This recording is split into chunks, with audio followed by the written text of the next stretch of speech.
When the Wall Crawler's podcasting debut is crashed by an old foe, will he be able to pull it together in time to stop them? Well, let's hop into the pages of The Amazing Spider-Man issue number 40 and find out together, shall we? So, picking up from where the last issue left off, Spider-Man was being interviewed by old-time foe turned new-time friend Jonah Jameson for his debut podcast. The interview had turned quite hostile, and probably for the first time in his life, Peter Parker was actually thankful for a colorful costumed villain to come on in and wreck his day.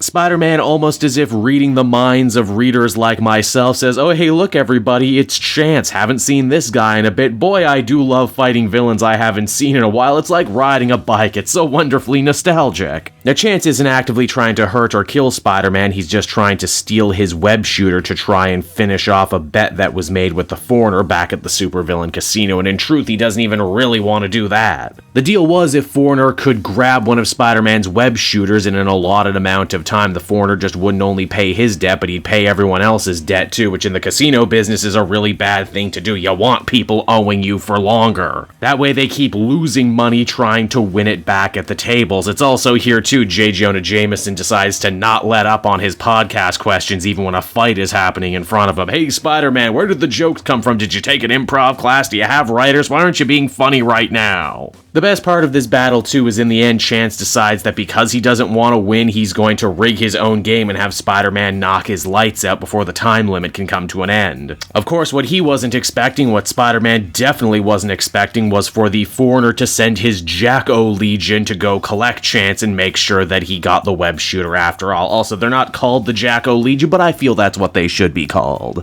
Spider-Man has some great comedy bits for these guys too. Oh look, the Jack-O-Lantern, he sure was a lame villain, and there was so many of them. There was Jason Macendale, then not Jason Macendale, then further not Jason Macendale. After the villains get what they want, they make a hasty retreat. Spider-Man thinks he'll chase after them, but Jonah actually talks him out of it. After all, they weren't really trying to hurt anyone, they were mostly trying to hurt each other, and this isn't even like a take over the city type of thing, it's more of a villain scavenger hunt type of thing. And so Spider-Man actually opts to stay behind and finish his podcast interview like he promised, like a responsible adult would, and together he and Jonah laugh, they cry, they fight a little bit more. But in the end, they do discover that they do have a begrudging respect for one another, and they guess moving forward this is just sorta kinda gonna be their relationship now, and I mean it can't be worse than what they had before, right? Now whatever became of Chance and the Foreigner, well, turns out that Foreigner had always intended to lose his original bet so he could back Chance into making this newer, crazier bet so that he could end up becoming a stakeholder in the villain casino. In fact, Foreigner isn't the only one who won big at the villain casino too. A rather familiar face was there too putting down money, and that turns out to be Jamie, Spider-Man's buddy from school who helped build the clairvoyant device. He's been using it to gamble, and he never loses. Jeez, man, I swear every person Peter Parker meets in his personal life has like an 80% chance of becoming a supervillain, am I right? And speaking of Peter Parker's personal life, and I was, after the Jonah Jameson podcast ends up going super viral, Nora Winters decides she wants more. She wants to recruit Peter Parker, the only person in the media that Spider-Man would reasonably trust, to sit down for another interview together. Why, she even offers Peter a new full-time job to work aside her and Jonah once again, which, you know, would be good for Peter, but at the same time he's really worried to do so because Nora is dangerously close to sussing out that he's Spider-Man. She even found his mask. But I mean, hey, what's the worst thing that could happen, right? It's not like Nora's working for a supervillain or anything. Oh wait, that's right, she didn't have the money to put up for this brand new business venture, but the Chameleon sure did. And as the comic winds down, we see Chameleon is actually still pulling Nora's strings even from prison right now, all part of his bigger ploy to get revenge on Spider-Man for the death of Kraven. And so that was Spider-Man issue number 40, and I gotta say this issue had a lot to offer. There was the good-natured fun and comedic interplay between Spider-Man and Jonah. We're again reminded of the clairvoyant future-telling device, but it actually seems like they're going a rather interesting direction with it, wherein Jamie might end up being a bad guy. Peter might be getting a new job soon, which is always fun, and then you got the added X factor of the Chameleon secretly pulling all the strings behind the scene, and I think you got a lot of good story potential here. Overall, I would give this an 8 out of 10. This was good shit.